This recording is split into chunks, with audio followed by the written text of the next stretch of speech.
Episode 33 of the Habs Culture Podcast. My name is Rahadi Bertaja. I'm alongside Justin Schwartz. And as usual, not much to talk about in Habs land. It's Sunday afternoon. It's 4:30.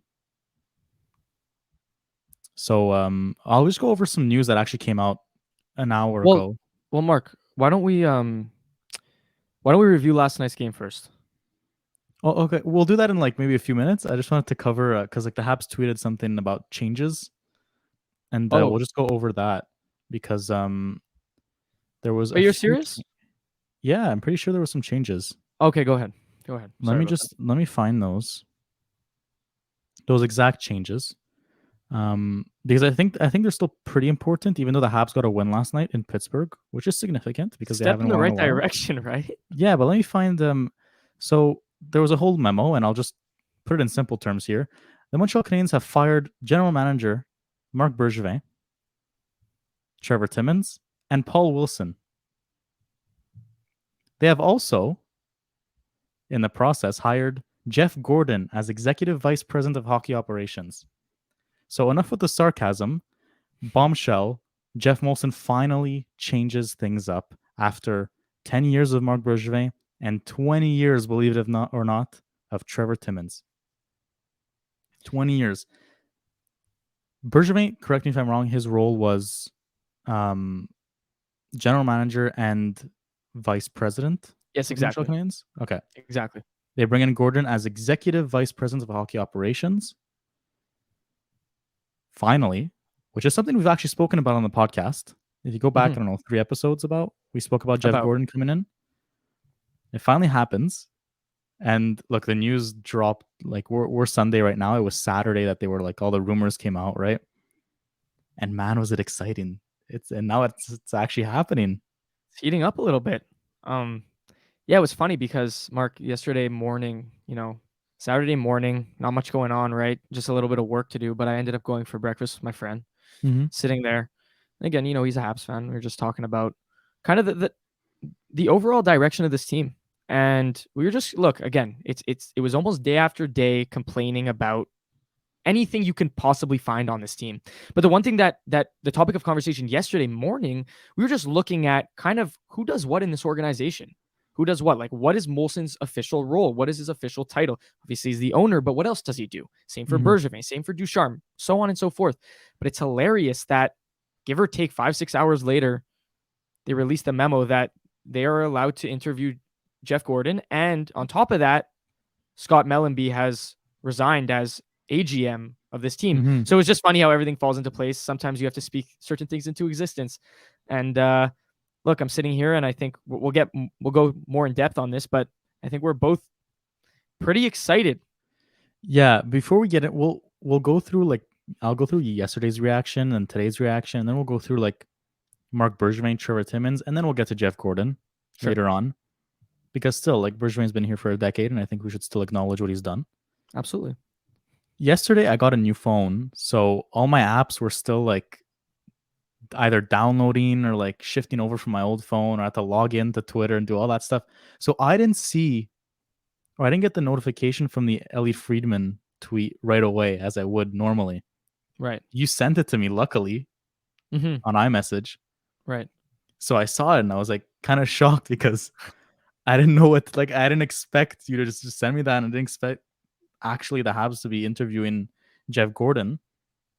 And obviously I read that and I'm like, okay, but interview, then there's still 2 weeks later where they finally hire the guy, and it's a long process. Then Scott Mellanby quits in the first period of the Habs game. Right? It was just randomly. It was very and random. That's when everyone knew something's going down. There's changes coming.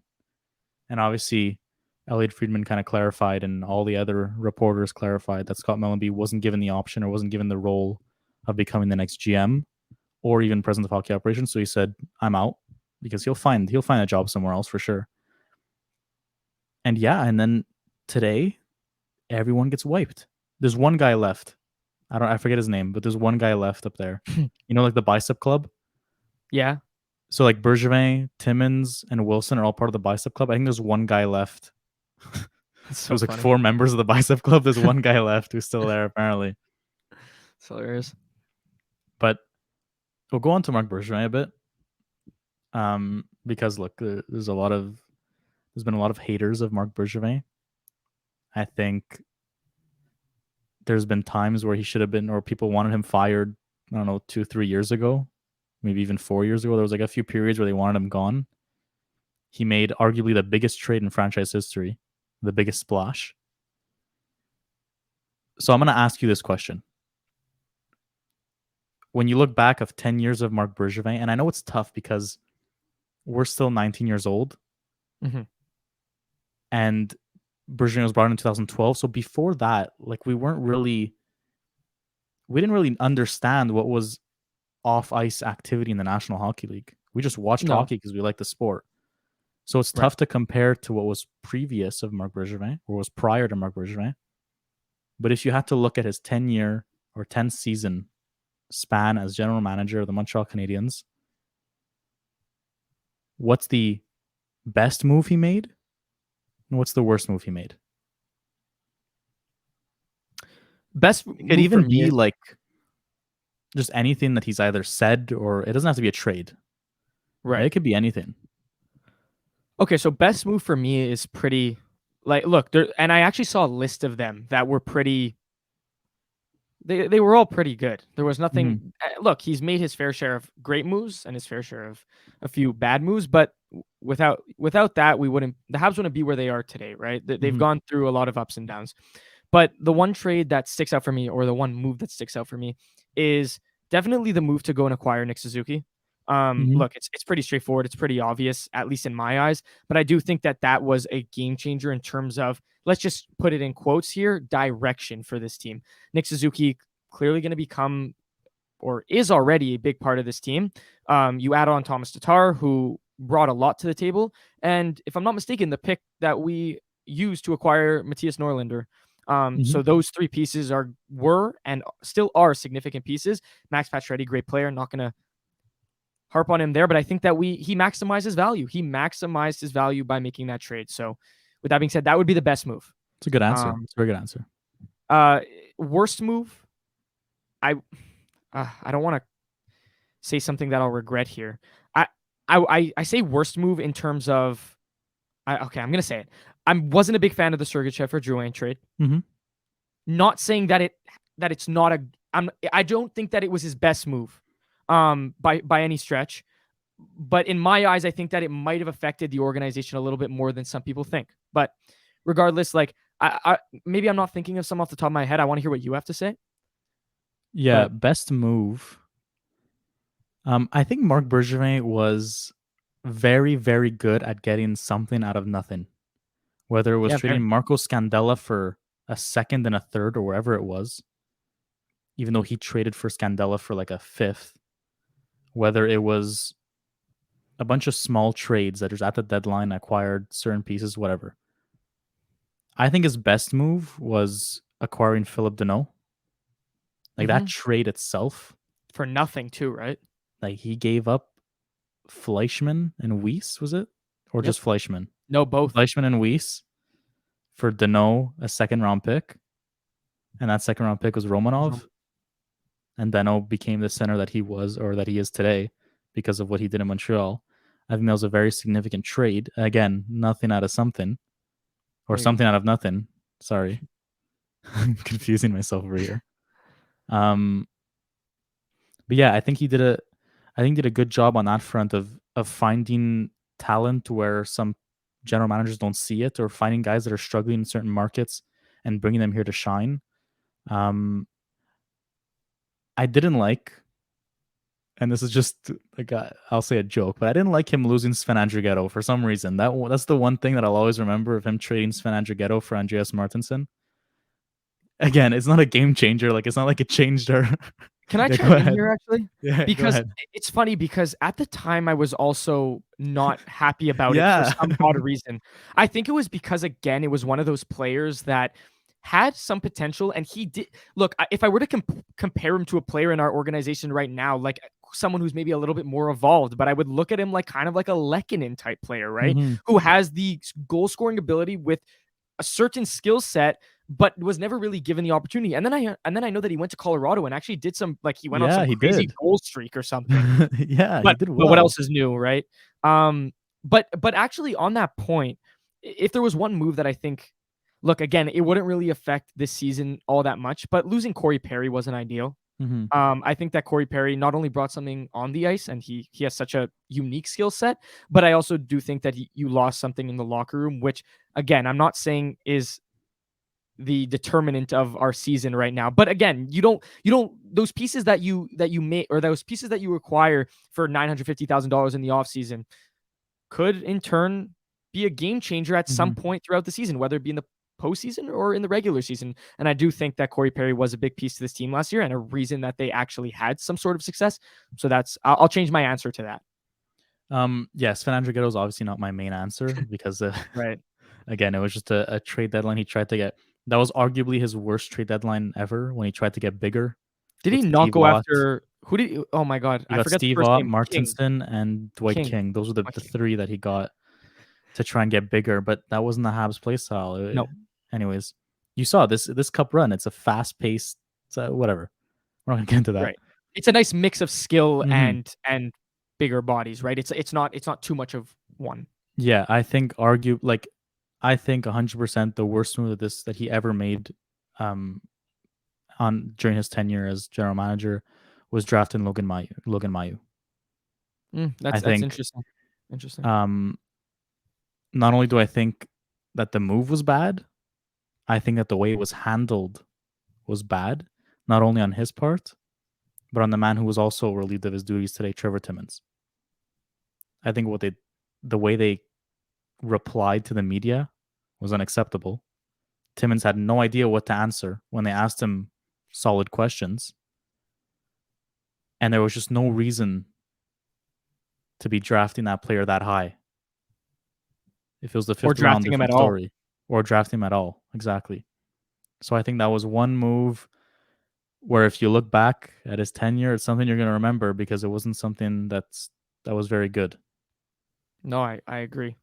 And kind of to add on to the drafting, I actually just saw a post on Instagram that was kind of talking about his moves, the moves he made, and how significant they were, and kind of where he brought his team to this day. Now I know that they're not having any success by any means right now, but the roster has changed drastically since he Hmm. first came in, right? Yeah. But one thing that I did note, or something that I forget to post on Instagram, someone noted that a lot of his moves were overshadowed or shadowed by the lack of drafting. And you can make moves all you want, and we've talked about this. You can make moves in free agency and in the offseason and make big splashes. But if you're not going to be able to draft and bring in homegrown players, your franchise won't be as successful, nearly as successful as it should be. So I think Mhm. that's interesting to note too, because sometimes when you're look, they haven't, we've talked about this. They have not had any draft success in the past 10 plus years. So with that being said, I mean, you're basically going into every draft wasting draft capital that you went Mhm. out and traded for or acquired at some point at the deadline to try and strengthen your team the next season, but you constantly missed. And again, you bring in Shea Weber and you bring in Jonathan Drouin, you bring in Josh Anderson, you bring in all these big names who bring something to the table. But if you're not going to surround them with the key pieces that you sorry, excuse me, like if you're not going to surround them with pieces that you acquired through the draft, Mhm. you're Yeah. not setting yourself up for very much success. Overall, Marc Bergevin in 10 years not only created a successful team, but he created a good system where, if the Habs are now going to rebuild, which is probably looking very realistic, it won't be a long process because of Marc Bergevin's ability to properly acquire young talent and build a good, strong core beneath the NHL roster, which I think he did. He was able to create a winning roster in the National Hockey League and a winning roster in the AHL, which is something that is not easy to do. Jeff Gordon comes in. What's he going to do? Look, sorry, before we even talk about Jeff Gordon, people were suggesting that Jeff Gordon was going to be brought in and Bergevin wasn't going to be fired. Like, obviously, he was going to be No way Jeff Gordon comes in and Bergevin just waiting to get fired until the end of the Right. season. Like It it was was obviously it going was to bound happen to at happen. once. Yeah. Yeah. Anyways, Jeff Gordon comes in. I think Molson hit the jackpot on this. Out of all the guys available for an executive role, I think this is the guy. We'll go over his background in a bit, but I'm excited. I'm really excited. I don't know who he's going to bring in as general manager, and honestly, I don't think it's a rush. And Mark, and I also don't think, and I hope this doesn't get taken the wrong way, but I don't think it necessarily matters all that much. We were talking about this before the episode started, and yes, I understand that the GM has so much name Mm-hmm. value in this league. But now with the president of hockey operations, who That is a GM practically. practically, right, you're running everything. You're Mm-hmm. running. You You're are you're the in yeah. you're in charge. It's you. Right. So look, I'm not saying that having a good GM is not part of the success of a team, but what I am saying is that I think it's a little bit different now because Bergevin was the GM and the vice president of hockey operations, and he would report to Molson, who was the owner, but also the president of hockey operations. Now you have another tier to Mm-hmm. access or another tier to report to, which is different. And the other thing that I wanted to note on Jeff Gordon's behalf is he was fired because of a statement that he made or that he Mm-hmm. sent out regarding the Tom Wilson situation, if I'm not mistaken. Yeah, he was fired. Him and the president of hockey operations, John Davidson, for the Rangers. Now he's president of hockey ops for Columbus. They were fired for practically no reason. And we They were talked fired about for a this, non-hockey reason. but that's it, right? And I do remember Mm-hmm. talking about this like a while ago. We Yeah, talked yeah. During it's the when the draft, I news think. first Yeah, broke out, right? We yeah. talked about it, and we were in pure and utter shock because we were like, these guys, look, have done a relatively good job of building this Rangers team, and we'll talk Mm-hmm. about Gordon's moves in a few minutes. But despite the fact that they've made good moves, they're getting fired for a reason that, again, like you just mentioned, has nothing to do with hockey. It's all Mm-hmm. about, I guess you could say, ethical reasons within the organization. So I think it's a little weird, right? Because everyone can say, oh, he was fired by the Rangers, but was he fired for the right reason? I don't think so. Yeah, I don't think so either. And I think now coming into look, like I think he could have gone hired as GM of Anaheim, right? Because Bob Murray left. Mm-hmm. And that's a team that's on the rise with a good amount of rookies. Obviously, it's better to be, for people who don't understand what the president of hockey operations is, to be a president of hockey operations, you have to know how to be a GM because you're overseeing the GM and you're pretty much making the moves. Like if Kyle Dubas were to ever not be able to do his job for like 6 months, Brendan Shanahan can be a GM. Like Right. it, right? So I'm happy there's that middleman now between the GM and Jeff Molson. And I think, and I really, really hope that this removes Jeff Molson from the equation of hockey decisions. Jeff Molson should not be making any hockey decisions. He should be paying the bills and making sure maybe there's cup holders at the Bell Center soon. Maybe they change the intermission animations. That leave that to him. Bring back the torch, Jeff, but don't start making hockey decisions and telling your GM what to do. That's going to be Jeff Gordon's role now. Mm-hmm. And as we kind of know now, the GM's going to be a puppet to Jeff Gordon. He will. Every decision's going to go through Jeff Gordon. God, there's so many Jeffs in this equation. It's kind of But one's with a Go- G and one's with a J. So yeah. Gordon's going to be making every decision, and whoever the GM is, whether it's Matthew Darsh or Madden Jr., or they'll Patrick just be Roy. addressing the media, saying, "This is what happened." What'd you say? I said or Patrick Roy. Oh, God, I'm Yeah. so happy. Who was it? Not Friedman, but the guy he does the podcast with. They I'm not too familiar, but what is it that he said that The Habs that didn't they contact. haven't approached him? Right. Yeah. I got it's on the tip of my tongue. Marek. Jeff Marek, right? Yeah, he said they didn't contact him, and Okay. thank God, because he's crazy, man. Like I feel like he wouldn't be a lot. He wouldn't want someone above him. That's the thing, right? He's the type of guy who doesn't want anyone above him.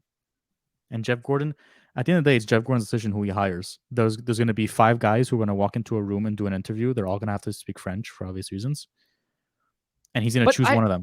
sorry, I need to ask you a question on Mhm. that because Yeah, go ahead. it's seriously something that's been on my mind recently. I know. Now with the fact that Jeff Gordon is actually a part of this organization and high up in this organization, do you not think that he has some sort of control as to who comes in, regardless of if they speak French or not? I understand that Jeff Molson has the final say, but if Jeff Gordon said, "Look, I came here, I'm trying to win," and there is Mhm. someone in that's out there, a someone a candidate for this job who does not speak French, like, can I bring him aboard? Like, Yeah, I want to know what it comes down to.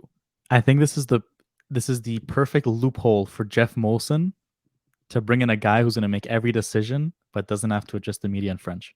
This is the perfect scenario. Jeff Gordon just makes every decision, and this poor GM is going to have to sit there. Like, let's say Jeff Molson trades Jeff Petrie, or let's more realistic. Let's see he trades Ben Sherratt for a first round pick and a third round pick at this upcoming deadline. And let's say the GM is already in place, which I highly doubt he will be. Because as of right now, Gordon's probably going to be the interim GM till whenever they find that guy. He makes that trade. And then that guy, whoever's, if it's Madden Jr. or Darsh, gonna have to sit in front of the media and explain why Jeff did it, not him. That's exactly what it is. Because he's not going to be making the final decisions. It's all going to be Jeff Gordon. So at the end of the day, we have an English, and I'm quote unquote GM. We have Right, him. right. But there's just going to be a public figure, like you said before we started recording. Someone who addresses the media in Yeah, French, right? exactly. Oh, this guy's our GM. He's not Wink, really your wink. GM. Yeah, wink, wink. Exactly.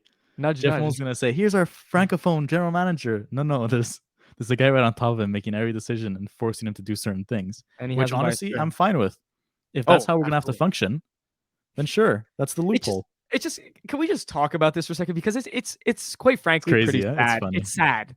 Because the fact of the matter is that in every organization, you have a president of hockey ops, you have a GM, you have a AGM, right? You have all these components that kind of work as one. And the fact that now Jeff Molson's loophole to hiring someone who doesn't have to be English, but French, excuse me, but someone who's the best for the job, but it has to sit behind someone who can just speak for him in French is ridiculous. Yeah, like he has to pay someone a full GM salary just to address the media.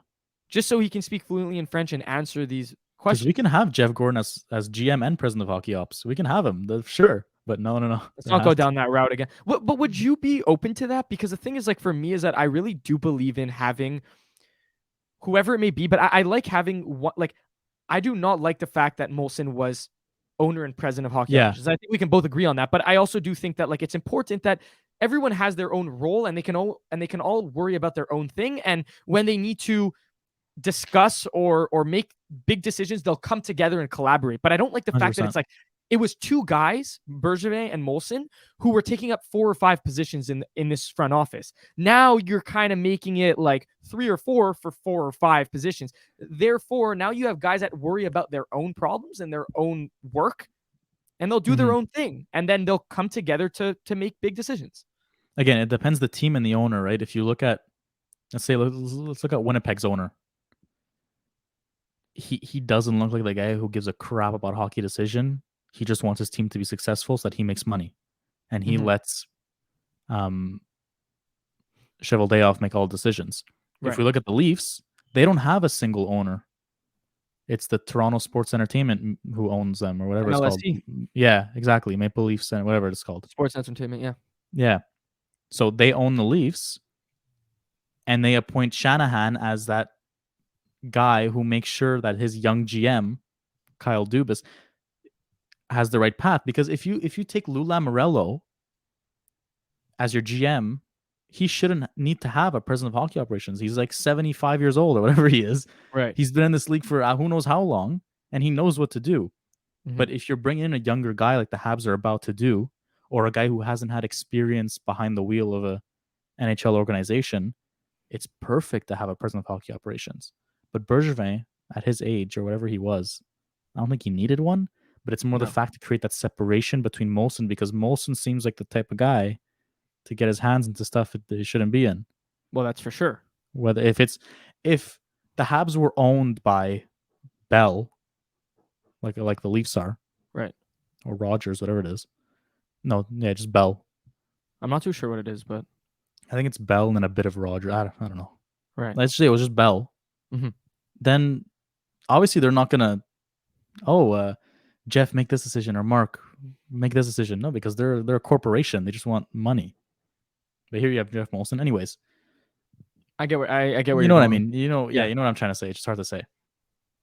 Well, before we get into Jeff Gordon, because I really want to, I want to look at this stuff because he's now our guy. He's the guy who's going to be running the ship for the next who knows how long. He's our guy. Let's just keep that undercover, right? Don't tell anyone. Don't make it too Yeah, obvious.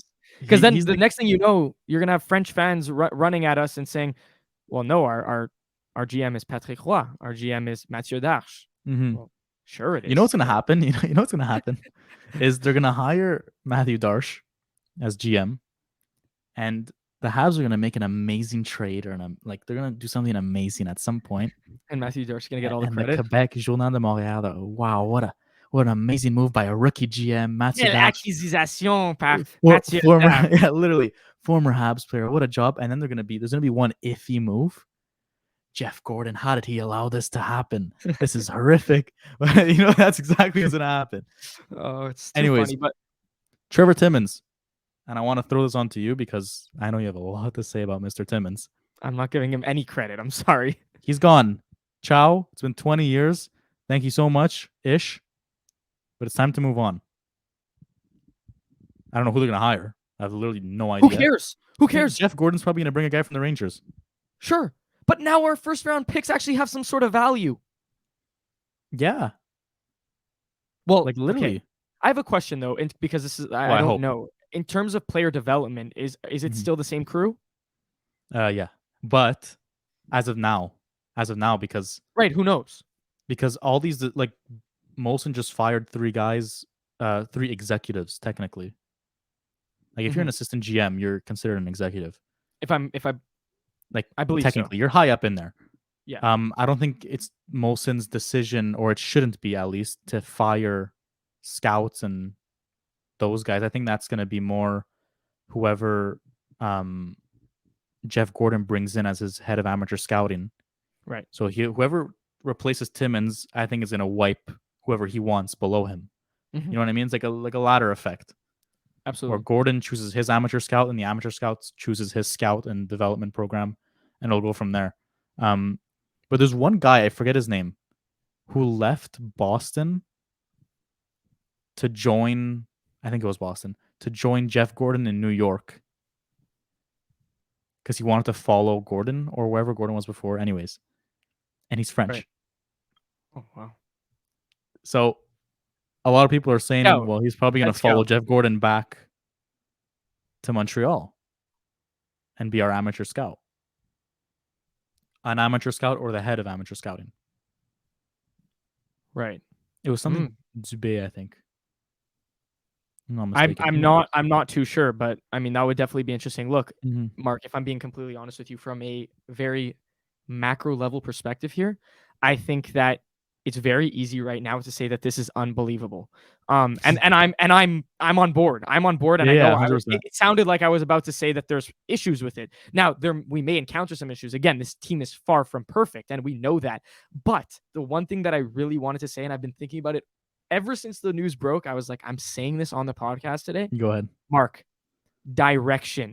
Yeah, literally. There is some sort of direction now. Well, I'm we'll not see what until the press conference. We'll see. Yes, fair enough. But what Mhm. I am saying is that I think Molson has realized and taking some sort of accountability for this team kind of being up and down, up and down, up and down. He knows now that it is his time to pass on certain roles, i.e., the president of hockey operations, Mhm. to someone else, clean the staff, and reset. And by reset, I mean ultimately rebuild. Now, we don't know we don't know if that's a fact right now. But all I do know is that by making this initial move, by wiping the staff, you are showing some sort of we needed a change. We needed a change, and at least he's acknowledging that. But why is Jeff Gordon's role executive vice president? Who's the other half? Say it again, sorry. Jeff Gordon's role is executive vice president of hockey operations. Okay. Who's going to be the other half? Is it going to be the GM or is it Molson? He's executive vice president. Yeah. Well, Is it but split in wasn't two, or is it because he's below Molson, who's no, president? if I'm not mistaken, it's because he's below Molson right now. Okay, because um, Bergevin was vice president of hockey operations, and Molson was what? Like, yeah, I'm confused on So, term. from what I understand, and I actually looked at it yesterday, Mhm. Molson was the owner and president of hockey Okay, operations. and he had a vice Bergevin president. Okay, was the vice. okay, so it wasn't like split half half, like No, no, if co-president. no, I don't believe so. Okay, okay, and now they completely removed Molson's title of president of hockey operations. Is that confirmed? I have no idea. Oh, I don't know either. I'm gonna have to check their website once they Well, once they change actually everything. write it in the tweet as opposed Yeah, to us searching for it. yeah. What is this memo? Like, I come don't on. but see, it's hilarious because you almost it's like it says the Montreal Canadiens have made changes within the organization. Okay, great. That could mean a million things. That can literally mean a million things. And then on the front page it says Timmons, Bergevin, and the other guy Literally, gone. Like what? That's the biggest news we've heard in the past year. More no, than I don't even no. know. It's massive. Well, it's massive. It's huge. Insane. Let me try and see if they. I doubt they updated it right away. Like if you go on like their Yeah, because if you search up hockey like operations, let's see. Oh God, they did. They did. Okay, Jesus. Okay, so Martin appoints the guy. well, they did. So he's the executive vice president, and is Molson anywhere to be found on this Is website Jeff right now? here? Where is he? I don't see him. Did he step down? No, I'm joking. Yeah, Oh my no. God, we have Francis Bouillon as our coach and play Yeah, like slash with player Laval or development. something. Yeah. Oh, Rob Ramage. I can't Amateur find scouts Jeff are all because there. usually Jeff was at the top yesterday, followed by Bergevin. So that means he completely removed himself as. But then why does it still say vice president? I feel like we're That's what I wasting don't a lot of understand. time on What's this the one. word vice? What is that? I'm Yeah, confusing myself with vice vice and to pro. who? Vice to who? You know what I mean? Yeah, vice to who? I don't know. I'm for right now. My assumption is that he is vice to not Bergevin, vice to Jeff Molson, but I cannot confirm that. Nor Because like if Jeff Molson was president of the Montreal Canadiens, okay. It's the term hockey operations that follows vice president, which I don't understand because Gordon should be president of hockey. Anyways, so can I? So sorry, this hasn't been updated. It hasn't been updated, it but has. this one, no, Oh, yes, the okay, one that you're talking about has, but okay. this person didn't update it. So from what I understand, it says Jeff Molson was the team owner, obviously, and president Mm-hmm. and CEO of Hockey Canadien. So that's Group CH, yeah, president. That's yeah. president, right? Mm-hmm. And then Bergevin had the title of general manager and executive vice president of hockey operations. So he So it's took his literally spot, his role. basically, except no general manager title. Yeah, Bergeron had both. Exactly. And now So someone else. Molson's still there. He's still. From what He's I not just the owner understand, but anymore. he's not on the main site, which is weird, on the NHL site. Yeah, I think they'll add him soon. Yeah, whatever. It's a little confusing. Sorry for wasting your time for that. But me and Mark have just been going at it. We're Is just Sean so Burke confused. still here? Yes, Sean Burke is still there, director of goaltending. So they promoted him from a goalie coach to a director? I thought he left as coach. Why does it say that Dominic Ducharme is assistant coach? No, here it says head coach. I'm joking. Where I'm are joking. you? Oh, okay. I'm joking. I'm joking. Yeah, like we're not checking our phones. This guy just got demoted. They hired Claude Julien. Oh my God. Martin yeah, Lapointe looks a little too much like Patrick Roy. It's kind so of Martin scary. Lapointe, that's the fourth member of the Bicep Club. He's the last member. Oh, that's him. Okay. What's this picture of Jeff Gordon? That's the picture because he was because he was he on the TNT panel or something? He was on the panel during the draft. I remember. Oh my God. If you go watch the Habs when they drafted Logan Mailloux, legit, all the panelists are like, "Oh my God, how could they do this? This is the Montreal Canadiens we're talking about, and whatever." And they go, "What do you think about this whole situation, Jeff?" And it was the most mutual answer, not choosing one side and not choosing another. It's almost as if this guy knew. He was in on it. Maybe he did. That's the thing. Well, it's easy to say now, but yeah, he was in on it. Anyways, wow, it feels weird looking at this whole hockey operations. First of all, there's only 4 guys. How refreshing is it though? Like, and John Sedgwick doesn't count because he just does the legal affairs. Like he has nothing to do with hockey ops. We're missing a general manager. You know when you're like playing NHL franchise mode and you fire one guy, and the whole thing gets screwed up. Yeah, everyone's gone. Yeah, everyone's gone. It's legit what just happened. So they need to fill up 3 roles right now. Because I forget what the third guy they fired, Paul Wilson, whatever his name is. I Yeah, forget what I'm he not. did. He's probably, I don't know, he's probably player development or something. Yeah, he's probably player. Oh no, yeah, probably. Um, right now under Martin Lapointe, it says director of amateur scouting. Was that not Trevor Timmons' role? Did they look I honestly couldn't tell you. At this at point, the I'm end of the like day? way too confused. Yeah, at the end of the day, Jeff Gordon. I know we confuse a lot of our listeners because we're looking at stuff and they're just Yeah, like listening on yeah, Spotify. because right now, like I feel like people are just like, what is going on right now? Yeah, Like, at the end of the day, Jeff Gordon comes in as the number one guy who makes every single decision.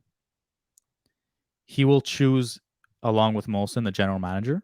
mhm. And from there, the GM and the president of hockey ops will choose the director of amateur scouting, which my guess will be a guy coming from the New York Rangers, or they're going to lure someone else that's good friends or good buddies with Jeff Gordon. Because you have to have a relationship with this guy. They can't just go out and choose random people best for the job. No, there's going to Right. be a relationship.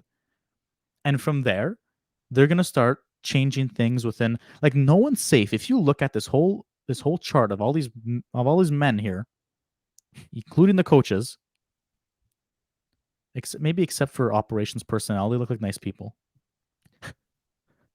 But if you look at all these people and the training staff, obviously, no one's safe. There's literally no one safe because there's a new guy coming in who can completely wipe whoever the hell he wants. And he can go get people that he has previously worked with that have Exactly. actually And he most likely which has will. actually worked, right? Where he's been Exactly. successful. Look, there is no reason, there is absolutely no reason, and correct me if I'm wrong here, that Jeff Gordon will not come in here and say, look, you guys clearly have your respective issues. I'm here to change that. And in order to change that, I'm going to bring on board people that I have worked with and have been successful with. Exactly. That means well said. Martin, see you later. John, whatever, see you later. Sean Burke, it doesn't matter. Well, John Like you Sedgwick, said, he's just the legal guy. Poor guy. what? It doesn't matter, Mark. No one is safe out here, Mark. No, I think no one's safe, like amateur scouting wise. Like all those little guys, like all of Timmons' minions. And Ducharme is not safe. Alex Burrows is not safe. Ducharme's sweating bullets right now. I could smell it from here.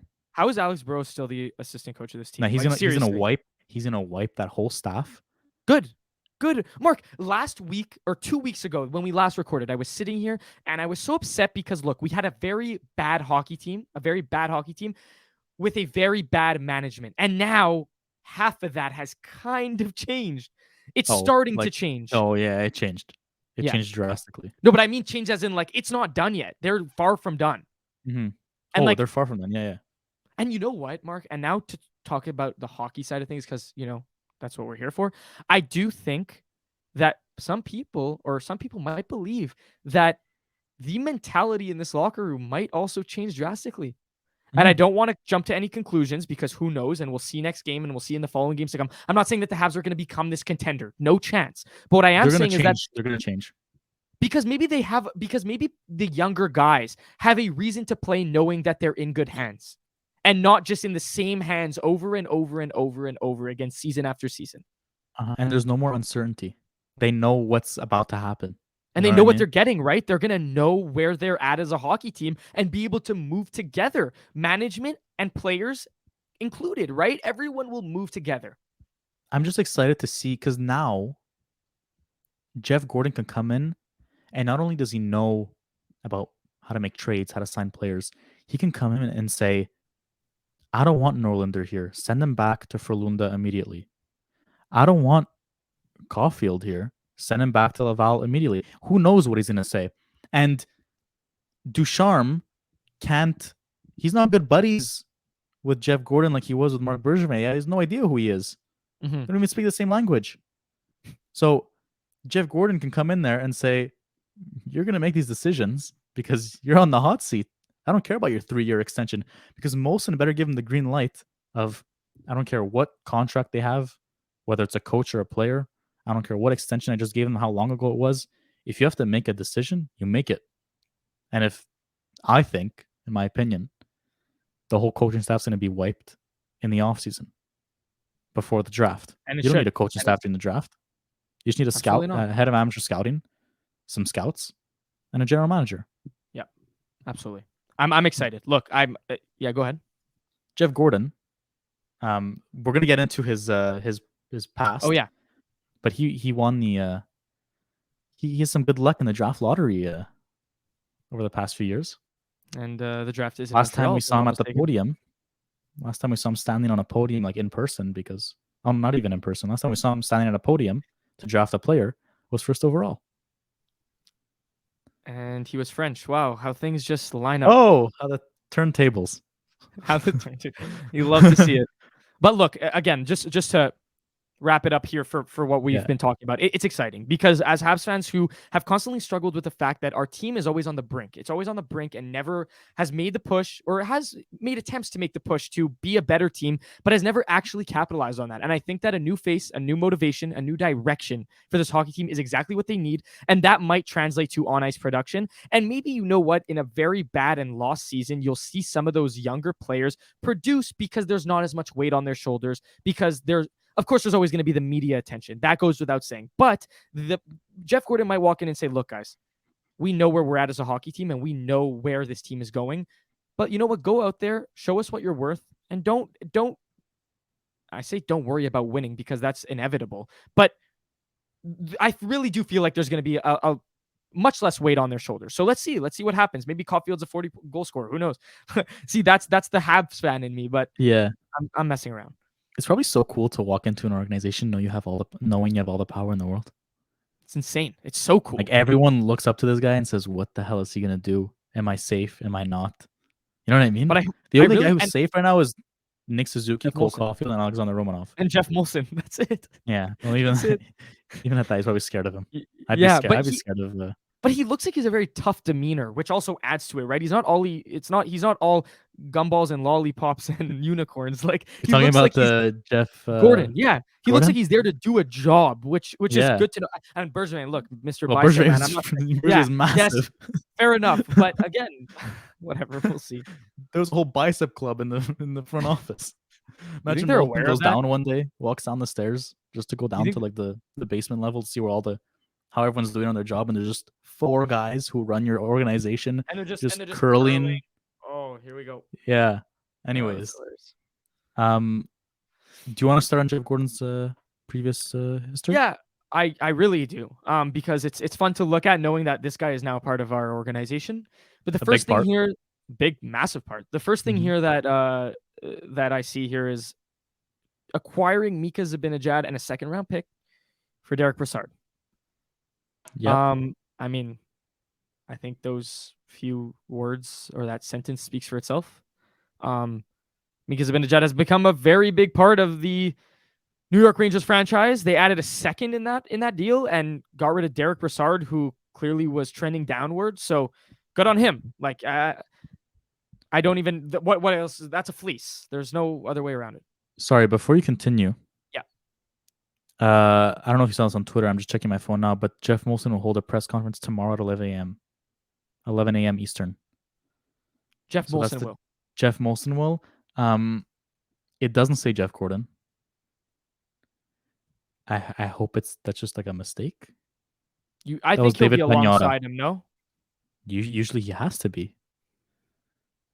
Could you imagine a full English press conference? Oh my God, it's gonna be like when's the last time we saw that? It's when you acquire like a player. It might start a civil war, dude. It's like a Max Pacioretty when he was captain type of press conference. Oh, dude. When he was named, or Weber, same thing. And I think we need to clear up the misconception. I think people might think that we have a problem with French people or that we have a problem with the French language. It's absolutely not about that. It's more just about the fact that we don't love that some of the decisions are made because someone speaks French or does not speak French or doesn't. Anyway, but yeah, that will be exciting. I'm definitely tune in there. But back to the moves that he made. Exactly. No, you're good. I mean, again, there's no explanation needed here. That's a fleece. That is a absolute fleece. Moving on, they signed Michael Grabner. I think. Look, I think this was a while back, but I think that he ended up having a pretty good season with the Rangers, so that's interesting. Didn't he score like a bunch of goals with the Rangers like 1 year and just disappeared? Well, that's it. It says here that he put up 52 goals in 135 games, but that's pretty good for Michael Grabner, dude. Like that's pretty impressive.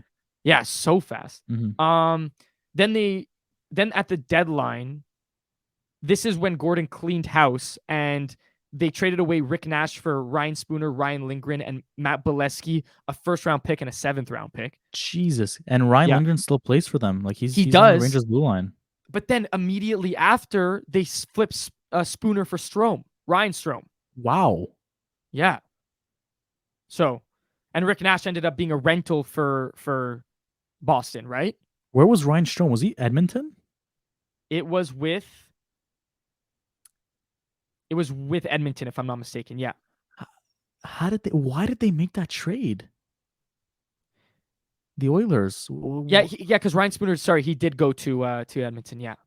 What the hell is that trade? Anyways, who cares? Wow. Look at our guy go. Yeah, here. look at him go. That's our guy. Shortly after that, then he did sign Artemi Panarin to a 7-year, $11.6 million Yeah. contract. Look, I mean, He wanted to go to New York. there you go. But again, I mean, still a good contract. Love Mhm. Artemi Panarin. He's one of the better guys in the league.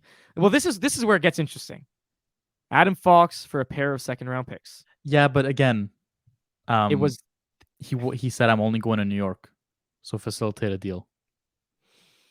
That's the only place Yeah. he wanted to go. Out Yes, of 30 fair enough. organizations. At the time, there was only 30 other teams, I think it does or make it a little even easier. probably even 29 other teams. Yeah. And look, then there are a few, they say, they quote unquote bad moves that he made. I can read them out, but signing and then buying out Kevin Shattenkirk. I think they signed him to a pretty big deal. I think it was a 4-year, $6.6 billion deal. 4 years isn't bad. Anyway. I think he was a UFA at the time. It's not that bad. Right. And then moving on, Eric Stahl for a pair of second-round picks and Alexei Sorella. Not too familiar with him, but Mark or Eric? Mark, right? Eric. Yeah. Do you remember Eric Stahl? No, going Eric to the Stahl wasn't a Rangers? New York Ranger. Well, I think it was Mark. Then the What was the team? What was the other team in that trade? Detroit? It doesn't even say. Yeah, I don't think Eric But Stahl. that's Unless weird. I'm tripping. Oh, I'm not okay. tripping. Yeah, it says the Rangers needed help on the blue line and instead got but then it said instead got Eric Stahl for an ill-advised playoff run on a deeply flawed team. He put up 6 points. I think Eric Stahl played for the Rangers. Because trading Mark Stahl was good for the Rangers. Oh, are we tripping here? I just see him as a Minnesota Wild player. A Carolina Hurricanes. Yeah, he was player? traded to the Rangers. He went to the Rangers for 20 games. What? Oh my god. I don't really remember that, to be honest. Yeah. I'm looking on Google Images, the weirdest thing. Habs Yeah. legend? I do not seriously. remember this. Okay, then I have a couple more moves. They re-signed and then traded Vlad Nemesnikov. Whatever. I don't even. They got a 4th-round pick in exchange. So I guess they signed him to a pretty big deal and then trade him off. And then they call this the ugly. Okay, now we're giving our guy a hard time here, which I don't think is merited. But what are you reading off of? It's a Rangers site. Oh, okay. But they're not. But like this is while he was with them. So like this really is like what we would do for Bourgeois. Right. So they traded Ryan McDonough and JT Miller for Nemesnikov, Howden, Hayjack, or it's garbage. That's garbage. Whatever. Anyway, they traded Graves for Bigra, Chris Bigras or whatever. Yeah, it's garbage also. Whatever. Anyway, but these are the ones that I guess you can say are debatable. They traded away Stepan and Ranta for D'Angelo and a 7th overall. But D'Angelo's good. Or it says /7th overall. Okay, now I'm confusing myself. This has been a very confusing But episode. this article, I don't know, it seems a bit No, iffy. it is iffy because anyway, whatever. The whole Stahl situation. Eric Stahl, yeah, apparently played for the Rangers. Where did that come from? Anyway, all of that to say is that, yes, there were a couple questionable moves, just like any GM or president of hockey operations will make a few questionable moves. But overall, where the Rangers are at now in terms of Panarin, Zibanejad, Adam Fox, so on and so forth, a big part is because of him. So I think we have to give credit when credit is due. And yeah. And before that, he was in Boston as an interim GM because they fired their GM. And while they were searching for a new one, he was their assistant GM. So they promoted him as interim GM. You know what he did as interim GM? As an interim for Boston. Yeah. He drafted Kessel, Lucic, and Marchand. And he traded Raycroft for Tuukka Rask. And he signed Chara and Savard, all as interim GM, Mark Savard. All as interim GM. And then, you know what the Bruins said? go back to assistant general manager because we just hired Peter Chiarelli. And history was made. They traded Tyler Seguin for a bag of pucks, and they had the worst draft an organization could ever have. Okay, but that's not fair, dude. That wasn't Chiarelli though. No. You cannot say that he traded for a bag of pucks. They got Louis Eriksson. I don't know what you're talking about. And yeah, I'm the worst. The 2015 draft wasn't Chiarelli. He drafted McDavid. No, I was joking. Yeah. But anyways, he did a really good job as an interim. He went to New York. We know exactly what he just did in New York. You just explained it. But yeah, I'm excited, and we'll use these last 10 minutes or so to talk about like the Habs and like the upcoming schedule, the way they played last night. But before we do, we'll end it off one last note about what just happened, because I know a lot of people are going to be saying, Mark, you're like the biggest Bourgeois fan I know, and now you're literally so excited that he just got fired. Yes, both of those are true. I will never shy away from the fact that I was a huge Marc Bergevin fan. I always supported every move he made. You know that. I've always backed him up. And I thought that this was one guy. Again, I grew up when I started learning about the other side of hockey, the off-ice stuff. Bergevin was the guy. So obviously I leaned myself towards him and I learned all the stuff that he was doing. So I had a connection with him. And I think that he was one guy that, and now I read his memo before we started this podcast, and it was like a really nice memo, a nice message to the fans. I don't know if you read it yet. You should go read it. But he was a guy that put everything out there to try and bring a Stanley Cup to Montreal. And you saw, look at his hair, man. He cared. This guy grayed out quick. He cared. He stressed over this team. He did everything that he possibly could. Every deadline, the Montreal Canadiens were involved in something. He tried to make his team better all the time. And most importantly, he gave a chance for Price and Weber to win a Stanley Cup. And I think that was every fan's dream, and he gave it to us. So at the end of the day, I still am a huge Marc Bergevin fan. I'm happy for what he did with his organization. I am satisfied for what he did for this organization. Right. But all good things come to an end, and I think it's time to move on, because you can't rebuild the team you built. He already at his 8th year, I think, it was a brand new team and it was all his players. And that's from there where you start evaluating your general manager. And it didn't work out. You can't rebuild his own team. So thank you, Marc Bergevin. Thank you, Trevor Timmons. Thank you. I forget his name. And Paul Wilson. I'm so sorry. Anyways, we appreciate what they did, and we're just excited for a new chapter, because it's a fresher, a new direction is what we need here in Montreal. A breath of fresh air. A breath of fresh air. Absolutely. A breath of fresh air.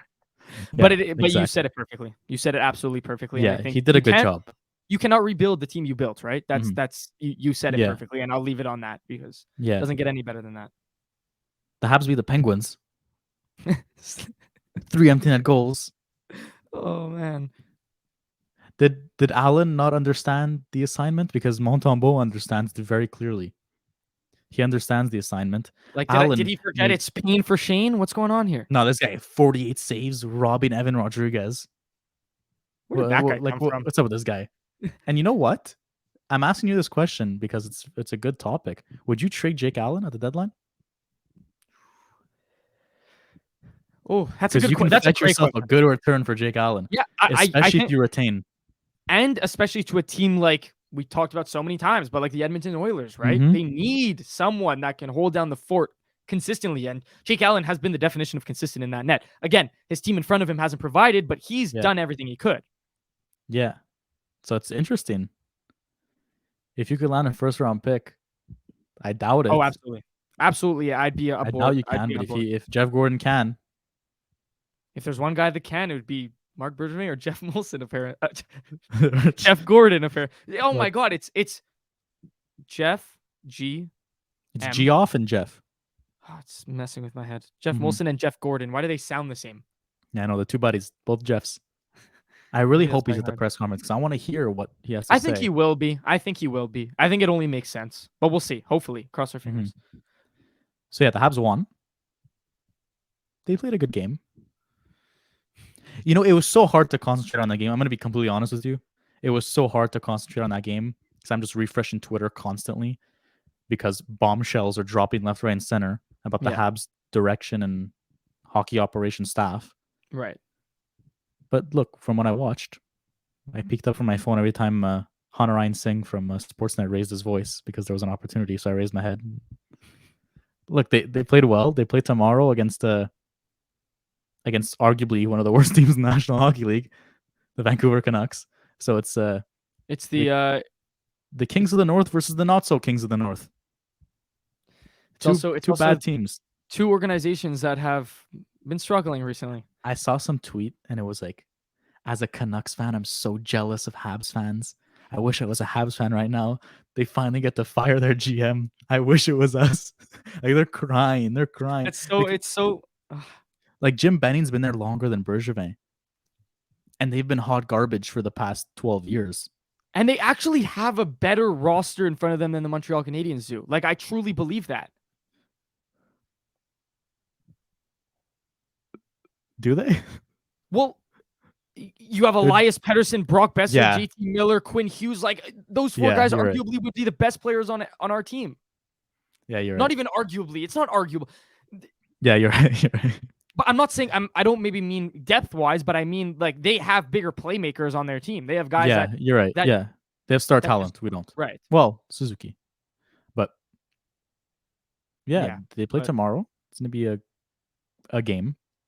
But there's more important things right now because look, it's so we've never witnessed this before, right? Like we have, but I was never old enough to understand what was going on, and now literally he just wiped three significant guys out of this organization, and he brought in a very solid guy who's going to change the way this organization functions, something we've been begging for on this podcast for who knows how long, and it's happening. Mark, we spoke it into existence. We just have to We keep doing. did. He listened. Jeff's listening. Jeff Molson. Jeff, I know he is. He I'm definitely buddies is. with Jeff. Yeah, We're buddies. like if the Habs, I swear, if the Habs or if the Montreal Canadiens add cup holders to the seats, he definitely listens. Like we know he listens. You know what? Can we make it a thing where we talk about this once in the cup holders once an episode until someone acknowledges it? Okay, we can do that. Someone has to acknowledge it. You have if I have to, like some people like, oh, if I meet Jeff Gordon once, I'm gonna ask him to sign Cole Coffey to a long term. Now I'm gonna ask him, hey, add some cup holders. I know it's not your job, but now you're the big man over here. But make it happen. We know you can. Make it happen. Anyways, we'll end it off on bold predictions. Or did you want to say something? Yeah, so go ahead. No, sorry. All I was gonna say is that look, like I'm not going to lie to you, and I think that this is a pretty obvious statement. Like I have not been excited to watch Habs games recently, like at all. Not me neither. Like, and I watch them and I sit there and like they're kind of just on in the background at this point. Like, if something happens, I'll be like, oh, that's great. Like they lose, they win. Like it doesn't really change much for me at this point. But with that being said, like I do think that this whole again, I know I've talked about it so many times, the direction, but it's just interesting to me how this could potentially like affect on ice play. And I don't want to say it will because it might not. But I think that these guys, like the guys that are maybe nearing the end of their careers in terms of like Brendan Gallagher and not nearing the end of their careers, but kind of like at that point in their career where it might be coming to an end very soon. And then you have the discrepancy between those guys and the Suzukis. Like this might change their mentality entirely. Like who knows? So I'm curious to see that, but yeah, we can move on to the bold predictions. Well, one last question I have for you before we go into bold predictions. Go ahead.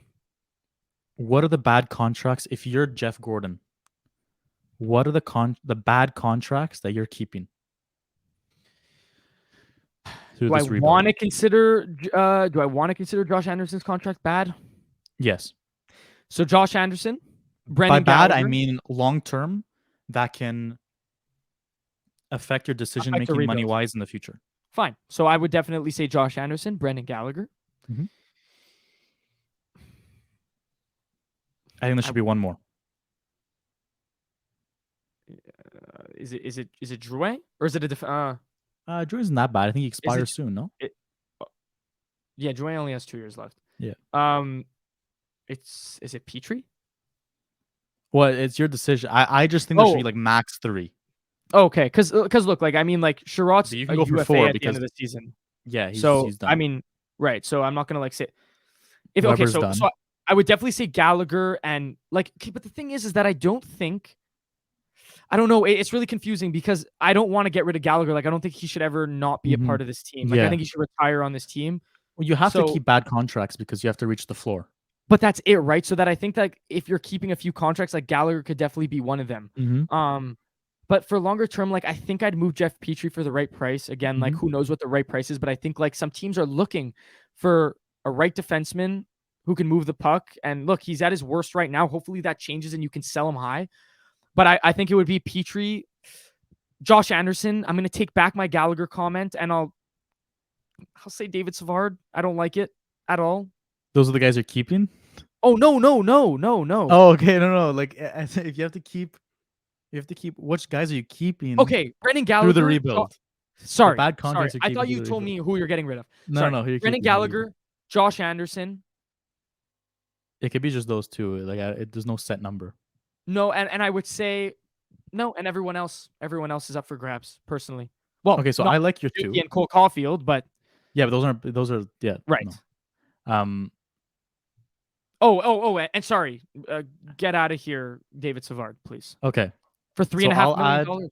I'll add one more to your like the three guys you keep to reach the cap floor. Okay, Carey Price.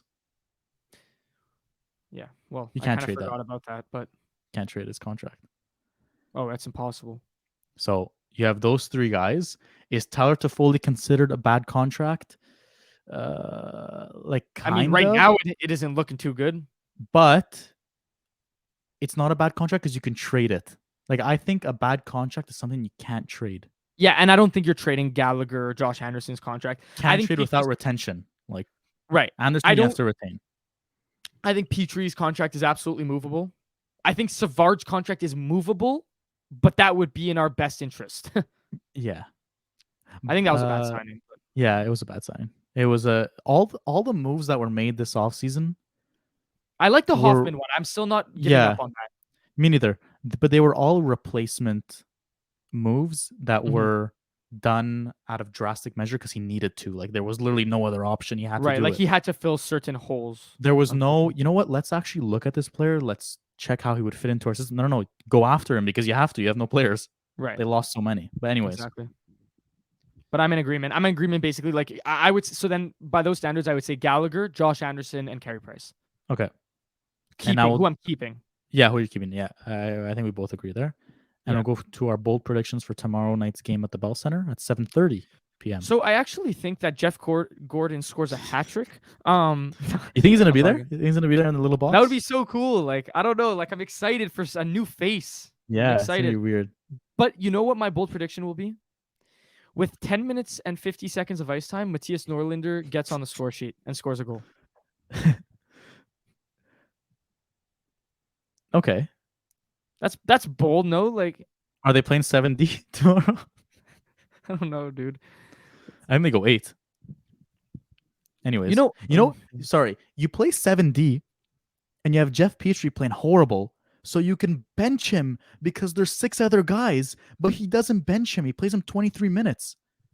well, that's a The whole coaching point of call. having 7Ds, if one's going bad, you just chuck him Right. off. You say sit. But Anyway, but that's gonna have to change because again, like I've also talked gonna about have to and look, change. There's a new guy. There's a new boss. well, there you go. But like I don't want to like go on too longer because we've exceeded the hour mark here. But the Yeah. one thing that I do want to note is like, look, like I don't understand a lot of Ducharme's decisions. Like one of them being like Dvorak.